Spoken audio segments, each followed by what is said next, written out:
मला आज इथे बोलावलं त्याबद्दल मी उद्धव साहेबांचे आणि संपूर्ण शिवसेनेचे आभार मानतो. बरेच जण सांगतात की वकिलांनी कोर्टात बोलावं, बाकीच्या ठिकाणी बोलू नये. पण माझं असं स्पष्ट मत आहे की कायदा जर लोकांसाठी असेल तो लोकांमध्ये सुद्धा बोलला गेला पाहिजे.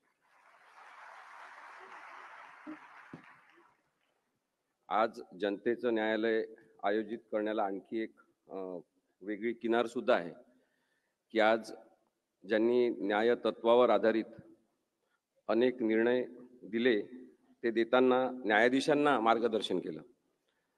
ज्यांचं मार्गदर्शन न्यायाधीश घ्यायचे सर्वोच्च न्यायालयातले आणि उच्च न्यायालयातले सुद्धा, त्या नानी पालखीवालांचा आज जयंती दिवस.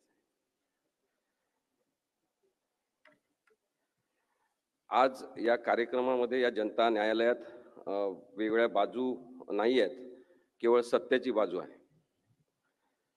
ही सत्याची बाजू मांडत असताना आपल्या सगळ्यांच्या मनात स्पष्टता असली पाहिजे की आपण अपात्रतेच्या सुनावणीबद्दलचा कायदा, त्यामध्ये झालेला न्याय आणि अन्याय आणि या निर्णयाच्या कायदेशीर बाबींचं विश्लेषण करण्यासाठी इथं जमलेलो आहोत. भारतातल्या प्रत्येक नागरिकाला उच्च न्यायालयात, सर्वोच्च न्यायालयात दिलेल्या निर्णयाचं विश्लेषण करण्याचा पूर्ण हक्क आहे. त्याच्यामधून कोणत्याही न्यायालयाचा अवमान होत नाही. त्यामुळे शिवसेनेने हा कार्यक्रम आयोजित केला, त्याच्याबद्दल त्यांचे मी जास्त आभार मानतो की या निमित्ताने नागरिकांनी आता न्यायालयाच्या अनेक निर्णयांचं विश्लेषण जाहीरपणे, अत्यंत साध्या सोप्या भाषेत स्पष्टपणे आणि कोणतीही चुकीची असभ्यतेची भाषा न वापरता करणं सुरू करावं.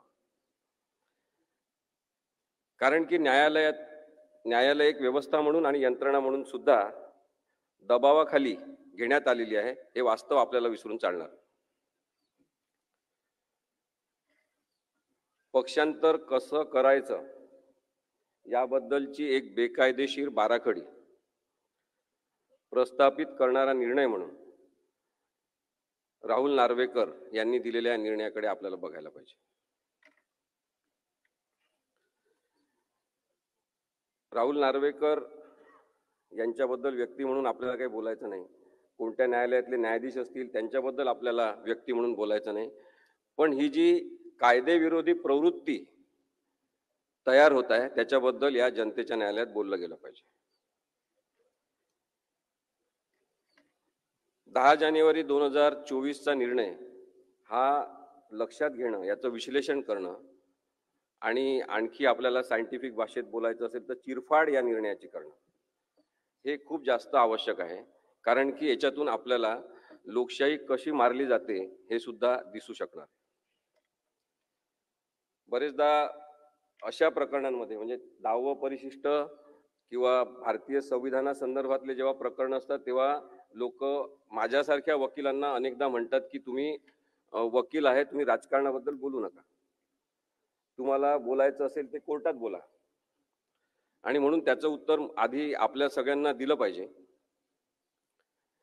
की भारतीय संविधान हे एक राजकीय डॉक्युमेंट आहे, पॉलिटिकल डॉक्युमेंट आहे, पॉलिटिकल पॉलिसी डॉक्युमेंट आहे की भारत एक राज्यव्यवस्था म्हणून कशा पद्धतीने चालेल याबद्दलचं विस्तृत विवेचन करणारं पॉलिटिकल डॉक्युमेंट आहे. भारत हा देश आपण जेव्हा पाहतो नकाशा तेव्हा त्याच्यावर लिहिलं असते पॉलिटिकल मॅप ऑफ इंडिया. तो सुद्धा पॉलिटिकल देश हा सुद्धा पॉलिटिकल अस्तित्व असलेला आहे.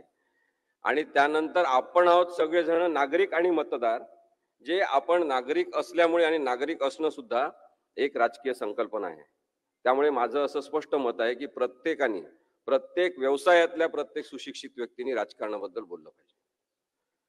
हा विषय तर संपूर्ण राजकारणाचा आहे की 10व परिशिष्टच राजकारणाबद्दल आहे की पात्र कोण आणि अपात्र कोण, आणि त्यामुळे चूक कोण आणि बरोबर कोण हे ठरवत असताना एक बाजू घेणं आवश्यक आहे आणि ती सत्याची बाजू असली पाहिजे. माझी जेव्हा उद्धव साहेबांची भेट झाली पहिल्यांदा, ते म्हणाले की तुम्ही टीव्ही चॅनलवर आमची बाजू चांगली मांडता. तेव्हा मी त्यांना सांगितलं की मी तुमची बाजू मांडत नाही आहे, तुम्ही संविधानाच्या बाजूने आहे.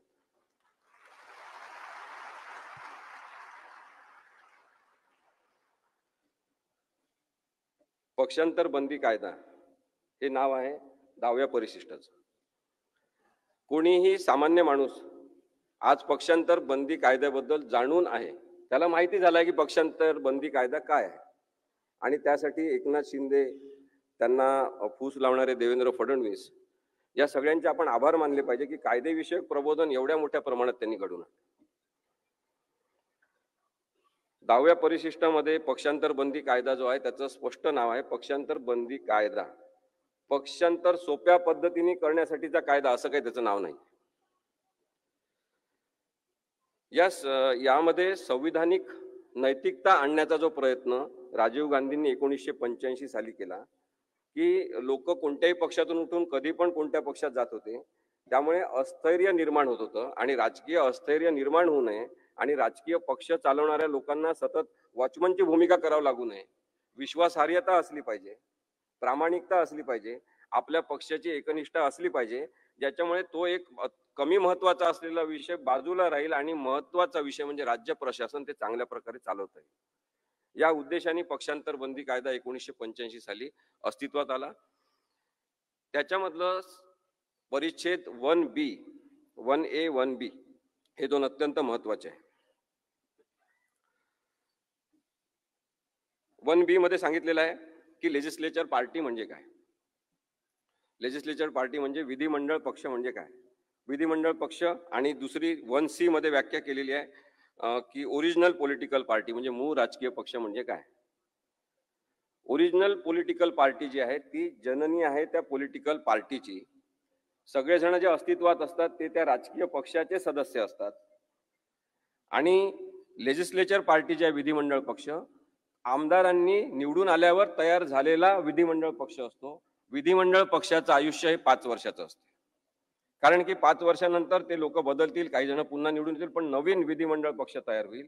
त्यामुळे विधिमंडळ पक्ष ही अस्थायी स्वरूपाची व्यवस्था आहे आणि म्हणून कायद्यामध्ये विधिमंडळ पक्षाला महत्व नाही. जो मूळ राजकीय पक्ष आहे त्याला महत्व आहे. आपल्या बाबतीत पाहायचं असेल तर मूळ राजकीय पक्ष शिवसेना आहे, बाळासाहेब ठाकरेंनी स्थापन केलेलं आहे, त्यांच्या सहीने रजिस्ट्रेशन झालेलं आहे. आणि त्यामुळे मूळ राजकीय पक्ष हा पक्ष चालवेल.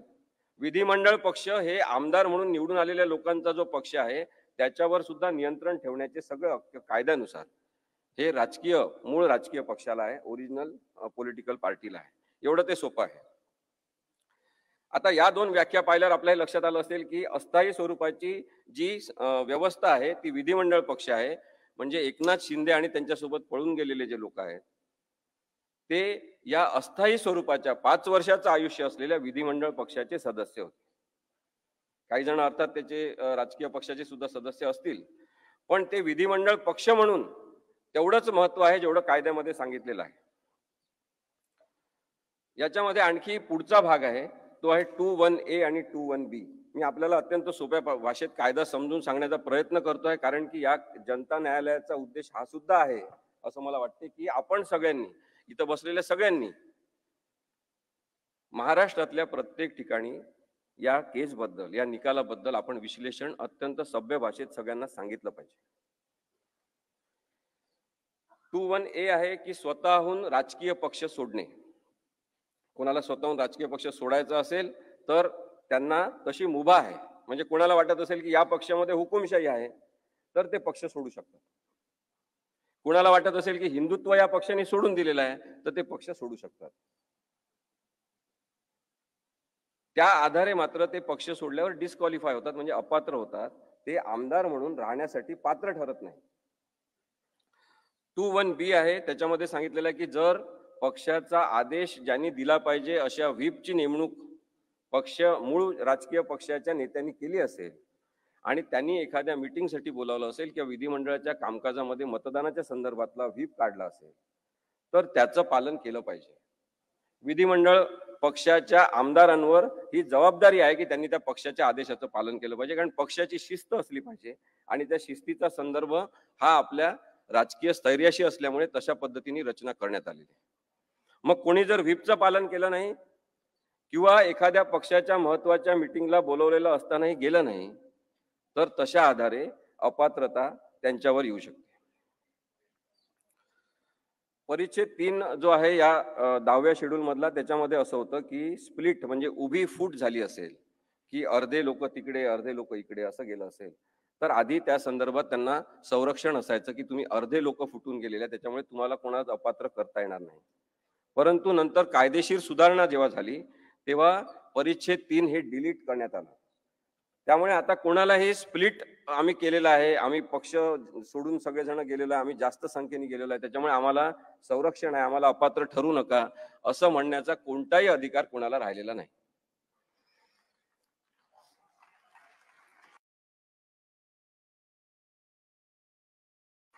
मग आता जर पक्ष सोडला असेल कोणी, तर त्यांना हक्क काय आहे की ते एका दुसऱ्या राजकीय पक्षामध्ये त्वरित विलीन होऊ शकतात. ते एखादा आपला गट स्थापन करून त्या गटाला गट म्हणून मान्यता, राजकीय गट म्हणून मान्यता मिळवून नंतर एखादा राजकीय पक्ष काढू शकतात. पण आपल्याला हे माहिती आहे की एकनाथ शिंदे आणि त्यांच्यासोबत मी पळून गेलेले असंच म्हणतो नेहमी, पळून गेलेल्या आमदारांनी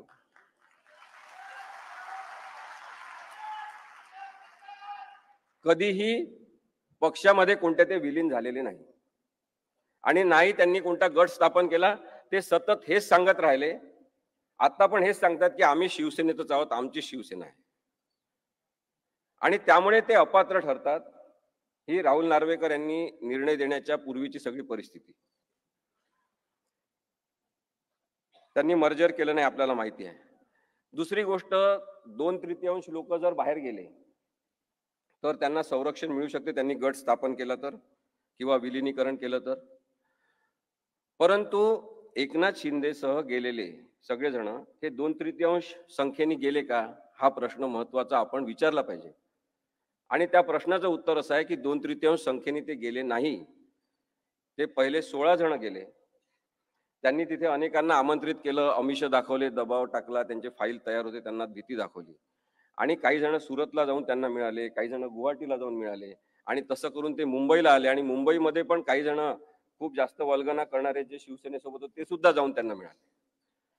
अशा प्रकारे ते 38 ते 40 जण झाले.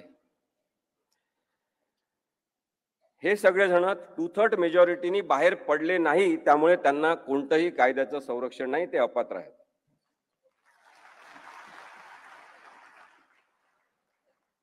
आता पॅरेग्राफ 5 जो आहे या कायद्याचा, त्याच्यामध्ये एक्सेप्शन्स दिलेले आहेत की कोणत्या परिस्थितीत अपात्र ठरणार नाही. त्याच्यामध्ये आता मी जे सांगितलं तेच लिहिलेलं आहे, पण एक महत्वाचा मुद्दा त्याच्यामध्ये आहे आणि तो आपण राहुल नार्वेकर यांच्या बाबतीत लक्षात घेतला पाहिजे. जेव्हा एखाद्याची विधानसभा अध्यक्ष म्हणून नेमणूक होते तेव्हा त्यांनी तटस्थ वागलं पाहिजे, पक्ष निरपेक्ष वागलं पाहिजे आणि प्रामाणिकपणे राहिलं पाहिजे, अशी अट कायद्याला अपेक्षित आहे. असं कायद्याला अपेक्षित आहे की हा माणूस आता निरपेक्ष वागेल, पक्षाशी याचा संबंध नाही. आणि म्हणून याच्यामध्ये एक तरतूद आहे की विधानसभा अध्यक्षपद आपल्याला मिळाल्यानंतर साधारणतः नैतिक प्रामाणिकता याची जाणीव ठेवून त्याचा राजीनामा द्यायचा. आणि राजीनामा दिला तरी तो अपात्र ठरत नाही, त्याला संरक्षण आहे कायद्यानुसार. आणि ज्यावेळेस तो माणूस विधानसभा अध्यक्ष राहणार नाही तेव्हा परत तो त्या पक्षामध्ये जाऊ शकतो, तो पात्रच राहील, त्याला अपात्र ठरवण्यात येणार नाही. राहुल नार्वेकर यांनी राजीनामा दिला नव्हता, आपल्याला माहिती आहे. पॅरा 6 हा एक महत्वाचा सांगतो आणि मग मी पुढचं ज्या घडामोडी आहेत त्या आपण कायदेशीर दृष्टिकोनातून आपल्यासमोर मांडतो. पॅरेग्राफ 6 जो आहे त्याच्यामध्ये सांगितलेलं आहे की विधानसभेच्या संदर्भात किंवा 10 शेड्यूलच्या संदर्भात कोणी अपात्र ठरू शकतात का किंवा अपात्र ठरवले गेले पाहिजे का, या संदर्भातला मुद्दा जेव्हा तयार होईल तेव्हा त्याची सुनावणी विधानसभा अध्यक्षांसमोरच झाली पाहिजे, असं पॅरेग्राफ 6 मध्ये म्हटलेलं आहे. आणि त्यामुळे सेपरेशन ऑफ पॉवर्स याला आपण म्हणतो की शक्तीचं विकेंद्रीकरण केलेलं आहे. आणि त्यामुळे सर्वोच्च न्यायालयाने तो नैतिकतेचा टेंबा लावून असं सांगितलं की आम्ही हा निर्णय घेणार नाही, हा निर्णय विधानसभा अध्यक्षांनी घेतला पाहिजे. म्हणजे एक प्रकारे त्यांनी विधानसभा अध्यक्षांना कायदेशीर अधिकार आहे आणि संविधानिक अधिकार आहे हा निर्णय घेण्याचे, त्यामुळे त्यांनी तो निर्णय घ्यावा असं सांगताना ज्या गोष्टी जाहीर केलेल्या आहेत त्या सुद्धा पाहणं महत्वाचं आहे. विधानसभा अध्यक्षांनी सुप्रीम कोर्टच्या या सगळ्या निर्णयाचा त्यांना अधिकार अपात्रतेचे तुम्ही वापरा आणि तुम्ही अपात्र म्हणून जाहीर करा हे सांगितलं विश्वासाने. त्याचा विश्वासघात सुप्रीम कोर्टाचा कसा केलेला हे सुद्धा मी पुढे सांगणार. आता हा कायदा झाला, एवढं सगळ्यांना समजलं असेल. आता या कायद्याचा अर्थ कसा काढायचा? जेव्हा एखादी शंका निर्माण झाली, एखादी गडबड झाली किंवा एखादी अशी परिस्थिती अपात्रते संदर्भात निर्माण झाली, तर या कायद्याचा अर्थ कसा काढायचा? कोणताच कायदा असं म्हणत नाही की तुमच्या मनाला वाटेल तसा अर्थ काढा. कायद्याचे अर्थ काढण्यासाठी आम्हाला इथे काही वकील पण बसले, त्यांना माहिती असेल की कायद्याचा अर्थ कसा काढायचा या संदर्भात आम्हाला लॉ कॉलेजमध्ये शिकवलं जाते. आणि ते काय शिकवलेलं असते की इंटरप्रिटेशन ऑफ स्टॅच्यूट म्हणून कायदा असतो. जेव्हा कायद्याचा अर्थ अस्पष्ट आहे किंवा त्याचे अर्थ काढण्याची गरज आहे, तेव्हा अर्थ कसा काढायचा याच्यासाठी इंटरप्रिटेशन ऑफ स्टॅच्यूट नावाचा की कायद्याचे अन्वय अर्थ काढण्याच्या संदर्भातले नीतिनियम असलेला मॅक्सवेल यांचं एक पुस्तक आहे. ते साधारणतः आम्ही रेफर करतो आणि त्याच्यामध्ये सांगितलेलं आहे की आधी जसा कायदा सांगितलेला आहे तसाच कायदा, ज्या शब्दात म्हटलेला आहे ना तसाच कायदा, त्याचा काही अर्थबिर्थ काढायचा नाही. समजा त्याच्यातून काही कळत नसेल तर मग त्या कायद्याचा उद्देश काय, रिझन आणि ऑब्जेक्टिव्ह असं आम्ही त्याला म्हणतो की तो कायदा करण्याचा उद्देश काय तो लक्षात घ्यायचा आहे. मग आता पक्षांतर बंदी कायद्याचा उद्देश काय आहे? पक्षांतर थांबवणं हा उद्देश आहे.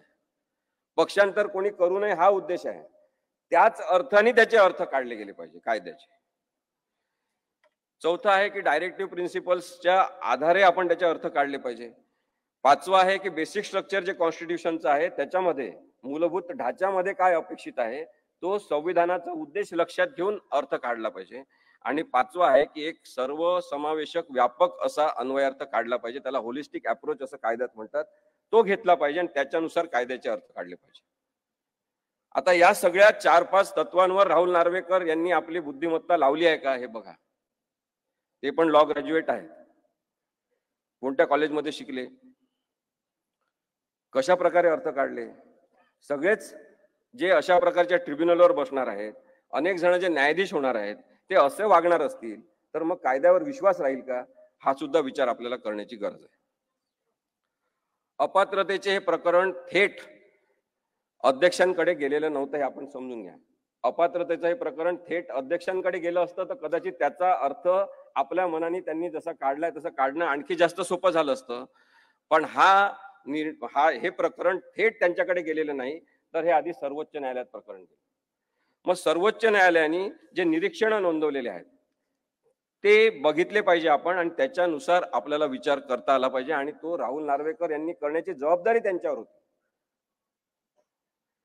सर्वोच्च न्यायालयाने सांगितलं की अध्यक्षांचा निर्णय म्हणजे राहुल नार्वेकर हे जे अध्यक्ष झाले त्यांनी जो निर्णय घेतला आणि त्याच्यामध्ये शिवसेना आपले ते एकनाथ शिंदे यांना लीडर म्हणून मान्यता दिली, तो निर्णय बेकायदेशीर आहे असं 123 नंबरच्या परिच्छेदामध्ये सुप्रीम कोर्टाने म्हटलेलं आहे.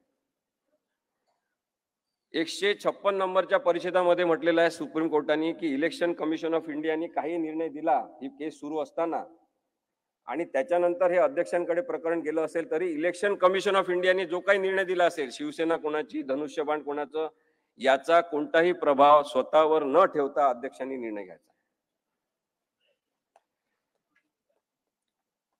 परिच्छेद 206D याच्यामध्ये सांगितलेलं आहे की विधिमंडळ पक्ष व्हीप नियुक्त करू शकत नाही. विधिमंडळ पक्ष म्हणजे कोण? निवडून आलेले आमदार, ते ठरवू शकत नाही व्हीप कोण आहे. त्यांनी स्पष्टपणे सांगितलं की मूळ राजकीय पक्ष व्हीप नेमू शकतात. अध्यक्षांनी ओरिजिनल राजकीय पक्षांनी नियुक्त केलेलाच व्हीप मान्य केला पाहिजे. 111 आणि 110 परिच्छेद जे आहेत सर्वोच्च न्यायालयाच्या निर्णयाचे, त्याच्यात त्यांनी सांगितलं की 10व्या परिशिष्टाच्या संदर्भात निर्माण झालेला अपात्रतेचा राजकीय पक्षाने म्हणजे उद्धव ठाकरे यांनी नेमलेला व्हीप कोण, त्या आधारेच निर्णय झाला पाहिजे. एवढं स्पष्ट सांगितलेलं आहे. 119वा परिच्छेद, मी थोडंसं हे कायदा काही खूप इंटरेस्टिंग करता येत नाही पण आपल्याला आज या न्यायालयामध्ये हे समजून घ्यायचं आहे. खरं तर एकनाथ शिंदे नंतर राहुल नार्वेकर त्यांच्या मागे एक ताकद म्हणून उभे असलेले देवेंद्र फडणवीस यांनी हा कायदा फार इंटरेस्टिंग केलेला आहे. पण त्या घडामोडींच्या पलीकडे कायदा आपल्याला समजून घ्यायचा आहे. त्यामुळे आपण हे समजून घेतलं पाहिजे की 119व्या परिच्छेदामध्ये काय म्हटलेलं आहे की 3 जुलै 2022 रोजी भरत गोगावले यांना अध्यक्षांनी शिवसेनेचा व्हीप म्हणून मान्यता दिली. तो निर्णय बेकायदेशीर आहे असं सर्वोच्च न्यायालयाने सांगितलं. त्यांनी कारण दिलेलं आहे कारण एका फुटलेल्या गटाने केलेल्या ठरावाच्या आधारे नियुक्ती हा राजकीय पक्षाचा निर्णय नव्हता असं सांगितलेलं आहे. 122वा परिच्छेद आहे, त्याच्यात त्यांनी म्हटलंय की अजय चौधरी यांना राजकीय पक्षाने लीडर म्हणून मान्यता दिली. याबाबत 21 जून 2022 रोजी उपाध्यक्ष जे होते कार्यरत त्यांना शंका घेण्याचं काहीच कारण नव्हतं, कारण की उद्धव साहेब ठाकरे यांच्याच सहीने एकनाथ शिंदे यांची सुद्धा नेमणूक झालेली होती. त्यामुळे अजय चौधरी यांना राजकीय पक्षाने लीडर म्हणून नेमणूक केली, त्याला त्यांनी जेव्हा उपाध्यक्ष असलेल्या व्यक्तीने मान्यता दिली, तो निर्णय बरोबर होता असं सुद्धा सर्वोच्च न्यायालयाने सांगितलेलं आहे. आता त्या 123व्या पॅरेग्राफ मध्ये आणखी एक म्हटलेलं आहे महत्वाचं, ज्याचं यांनी खूप भांडवल केलं या निर्णयामध्ये. तो भाग आहे की 22 जून 2022 रोजी एका गटाने केलेली नियुक्ती व ती मूळ राजकीय पक्षाची इच्छा नव्हती. अध्यक्ष राहुल नार्वेकर यांचा एकनाथ शिंदे यांना गटनेता म्हणून मान्यता देण्याचा निर्णय बेकायदेशीर आहे. याच्यामध्ये त्यांनी हा शब्द वापरलेला आहे की एका गटाने केलेली नियुक्ती राजकीय पक्षाची इच्छा नव्हती. राजकीय पक्ष म्हणजे रजिस्टर्ड असलेला उद्धव बाळासाहेब ठाकरे यांच्या सहीचा पक्ष. त्यांची ती पॉलिटिकल विल नव्हती, त्यांचं ते काही इच्छा नव्हती आणि तशा वेळेस त्या व्यक्तीला आपण मान्यता देऊ शकत नाही असं कारण सुद्धा, त्याला रिझनिंग असं म्हणतात, असं कारण सुद्धा सर्वोच्च न्यायालयाने दिलेलं आहे. 206B मध्ये त्यांनी सांगितलं की आता या सगळ्या प्रकरणाचा निकाल अध्यक्षांनी घेतला पाहिजे असं त्यांनी सांगितल्यावर त्यांनी पुढे म्हटलेलं आहे 206B मध्ये की अध्यक्षांनी वाजवी कालावधीमध्ये या प्रकरणाचा निकाल लावला पाहिजे. वाजवी कालावधी म्हणजे रिझनेबल टाइम काय असेल याच्या संदर्भातले 2-3 केसेसचे पुरावे देण्यात आले न्यायालयामध्ये. त्याच्यामध्ये त्यांनी सांगितलेलं होतं की साधारणतः 3 महिन्याचा कालावधी हा वाजवी कालावधी असू शकतो, त्यापेक्षा जास्त कालावधी लागायला नको. माझं तर वकील म्हणून असं म्हणणं होतं तेव्हापासून की हा निर्णय तर जसं आपण ते मॅगी फूड तयार करतो ना, पटकन टाकलं की मॅगी तयार, तसा तयार असलेला निर्णय होता. पण केवळ संविधानिक तरतुदीनुसार अध्यक्षांनी जाहीर करायचा अपात्र कोण आहे, त्यामुळे त्यांच्याकडे तो निर्णय सोपवण्यात आला होता. पण त्यांनी त्याच्यामध्ये खूप मोठ्या प्रमाणात राजकारण केलं, जे संविधानाला आणि 10व्या परिशिष्टाला अपेक्षित नाही. राहुल नार्वेकर यांना पुढे करून राहुल नार्वेकर यांच्या मदतीने राजकारण करणारे सगळेजण लोकशाही द्रोही आहेत.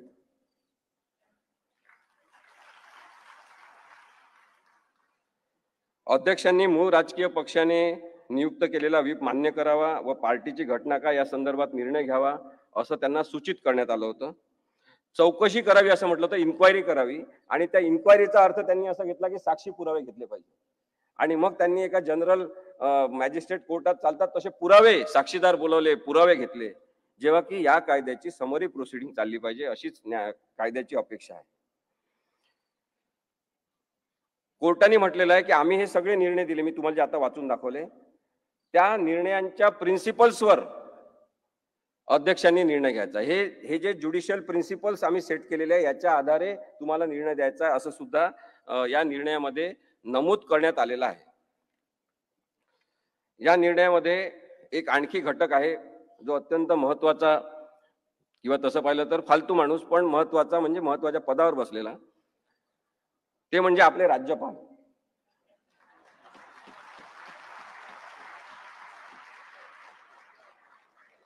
न्यायालयाने दुःख व्यक्त केलं आपल्या सगळ्यांतर्फे, सगळ्या भारतीय नागरिकांचं दुःख व्यक्त केलं आणि सांगितलं की घटनात्मक पद असलेल्या राज्यपाल पदावर बसलेल्या एखाद्या माणसाने लोकशाही मार्गाने स्थापन झालेलं सरकार उलथवून टाकण्यामध्ये सहभाग घेणे अत्यंत दुःखद आहे.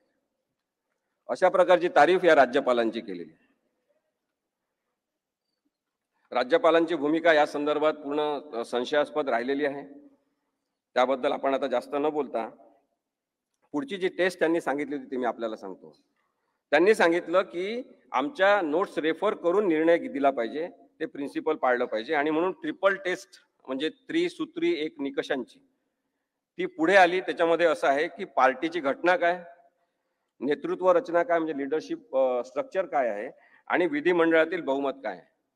याच क्रमाने जर लक्षात घ्यायचं असेल तर मग पहिले पार्टीची घटना लक्षात घेतली पाहिजे असं म्हणून त्यांनी एक नवीन प्रकार काढला. त्यांनी इलेक्शन कमिशन ऑफ इंडियाला पत्र पाठवलं. त्यांना जेव्हा सर्वोच्च न्यायालयाने निर्णय दिला त्याच्यानंतर ते काहीच करत नव्हते आणि जवळपास 1.5 महिन्यांनी त्यांनी त्या इलेक्शन कमिशनकडे पत्र पाठवून विचारणा केली की यांची घटना काय आहे. कदाचित तोपर्यंत ठरलं असेल की यांनी विचारायचं आणि त्यांनी काय सांगायचं. ही कॉन्स्पिरसी आपण लक्षात घेतली पाहिजे की न्यायिक व्यवस्थापन करण्यासाठी म्हणून तुम्ही बसलेले असता तेव्हा तुम्हाला कॉन्स्पिरसी करण्याचा हक्क नाही. आणि म्हणून मी मगाशी सांगितलं की जे कायद्यात लिहिलेलं आहे तशाच प्रकारचा अर्थ काढला गेला पाहिजे. नेतृत्व रचना काय आहे हे सुद्धा त्या घटनेच्या आधारे पाहिलं पाहिजे. त्यांनी 1999चीच घटना गृहीत धरली.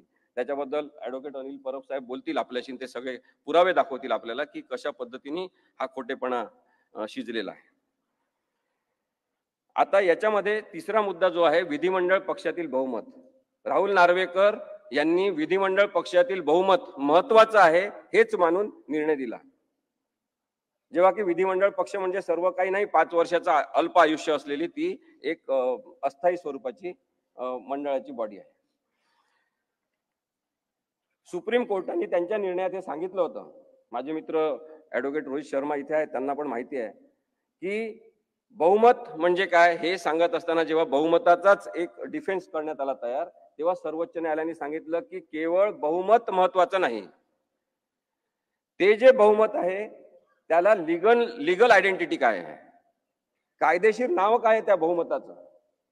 या बहुमताचं कायदेशीर नाव काय आहे? एकनाथ शिंदे यांच्यासोबत पळून गेलेले, पक्ष फोडलेले, अजून काय ओळख आहे.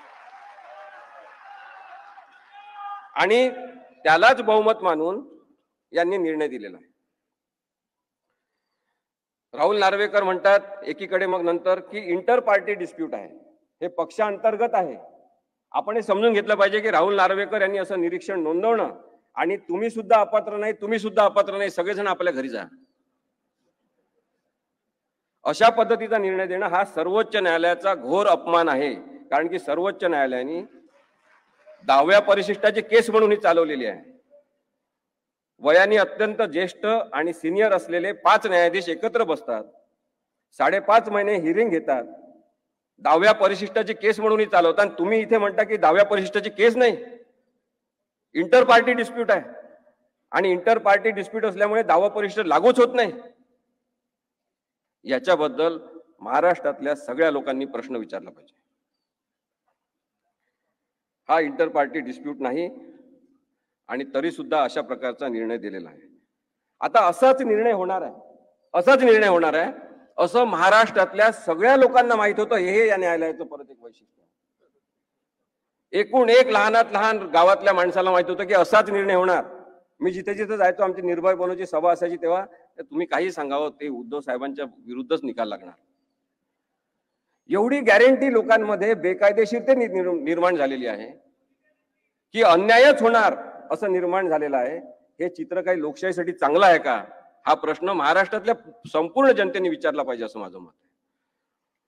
अन्याय होणार, चुकीचेच होणार, हा जो लोकांचा विचार होता त्याचा अपेक्षाभंग राहुल नार्वेकर यांनी केला नाही, मात्र लोकशाहीचा अपेक्षाभंग केलेला आहे, संविधानाचा अपेक्षाभंग केलेला आहे. माझं म्हणणं आहे की संविधानाची हत्या केलेली आहे. सर्वोच्च न्यायालयाच्या सगळ्या निकाल आणि निकषाचा त्यांनी अपमान केलेला आहे. संविधानिक उद्देशाचा त्यांनी चिंधड्या उडवलेल्या आहे. मी उद्धव साहेबांसमोर सुद्धा हे सांगायला मागे पुढे बघणार नाही, कारण मला काही प्रॉब्लेम नाही आहे तसं म्हणण्यामध्ये सुद्धा की हा केवळ उद्धव साहेबांचा प्रश्न नाही. ही केस म्हणजे काय केवळ शिवसेनेचा इथे बसलेल्या लोकांचा प्रश्न नाही. ही केस म्हणजे वाईट प्रवृत्तीचं राजकारण वाढत राहणार हा चिंतेचा जो याच्यातला हे आहे मुद्दा आहे तो आहे. हा लोकशाही समोरचा मुद्दा आहे.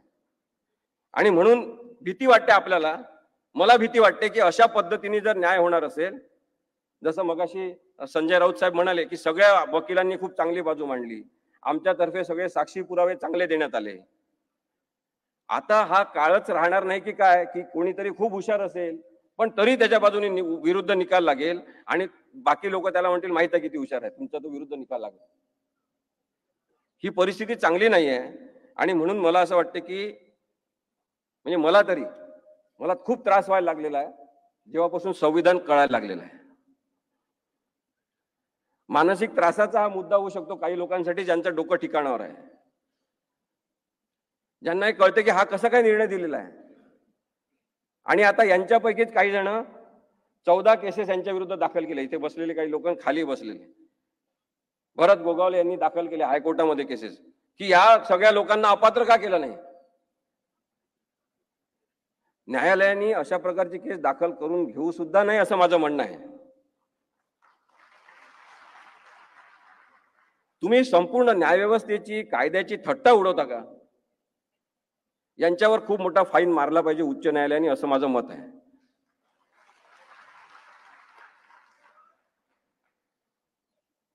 एक शेवटचं सांगतो आणि थांबतो. 2 मित्र होते आणि ते दोघं जण भेटले पारावर. तर तो मित्र म्हणाला की माझ्या बकरीने अंड दिलं आहे. तो म्हणाला, रे बकरी कुठे अंड देत असते का? नाही, माझ्या बकरीने दिलाय अंड. तर तो खूप भांडायला लागला. तेव्हा तो म्हणाला, चल मी दाखव तुला. चल म्हणे, दाखव बकरीने कसं अंड दिलं. घरी गेले ते त्याच्या.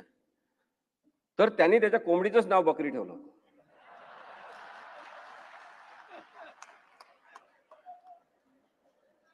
राहुल नार्वेकर यांनी अन्यायाचं नाव न्याय ठेवलेलं आहे.